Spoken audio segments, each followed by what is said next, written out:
I was teaching middle school in Los Angeles Unified. I saw them coming into class and not interested in much and distraught by a lot that they wouldn't even address or talk about. And I was knowing through my work, if they had greater self-awareness and greater skills to deal with themselves with all of life's challenges, it would be of great support. And then academically, they could really soar.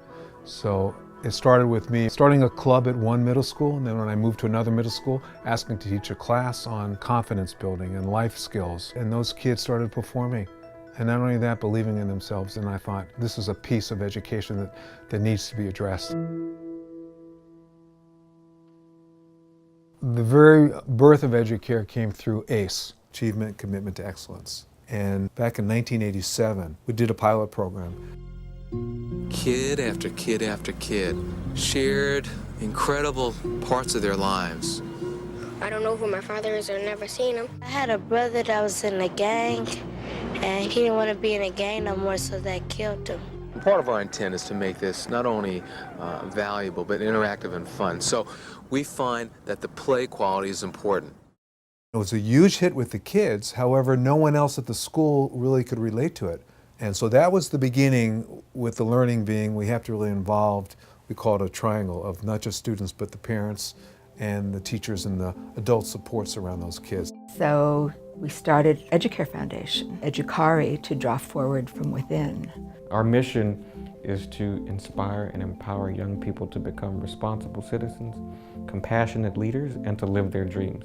One particular friend, Esther Jansen, who'd been Teacher of the Year, contacted Stu and said, I'd like to bring what you're doing to my school district.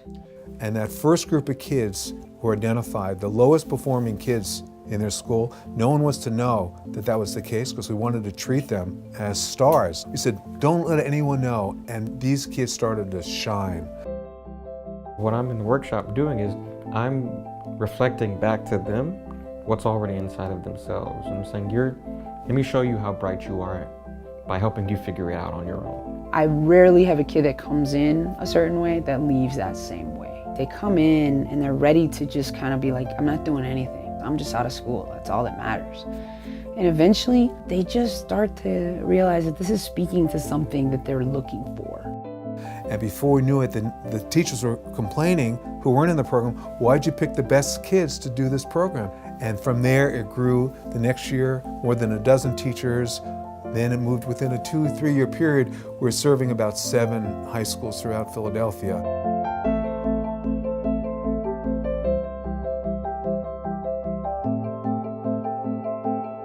So we brought ACE into El Paso, Texas. We brought ACE into Kalamazoo, Michigan.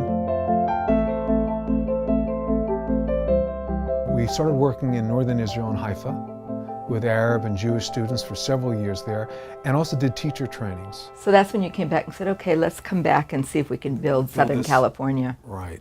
And soon after, people like Catherine and others came forward. We got a lot done. We covered everything.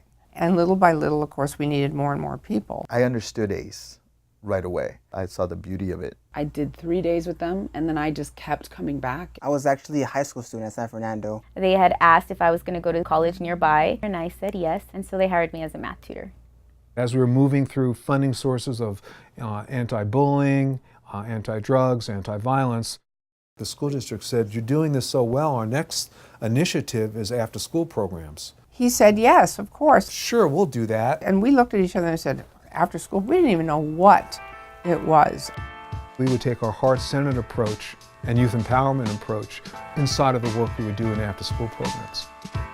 So through grants through LAUSD and federal grants, we're able to have after-school programs every day, academics, enrichment, science. We have tutoring, cyber patriots, music, robotics. We actually teach a Korean language class. We have cheer, we have fitness and conditioning. And the kids kind of direct us to what they want. That's about 160 activities a day, but we're probably closer to about 200 because, every day the program schedule is different. We moved into 7 high schools, 10 high schools, and as of last year, 15 high schools and a middle school, where every day there's about 2,500 students across these schools attending EduCare after-school programs. Students who are in our programs for 4 years in high school are graduating at close to 90% graduation rates versus the norm that had been around 65% inside of Los Angeles.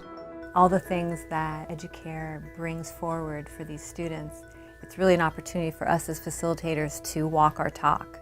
So we say to them, you know, step out of your comfort zone, take positive risks. So I have to really ask myself, am I doing that too?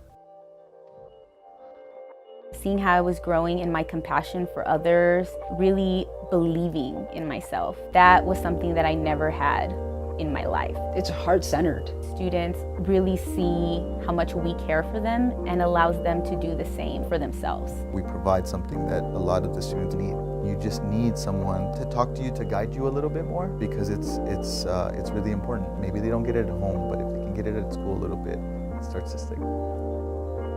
For me to get this so young, it's like, how do I not serve? How do I not give back?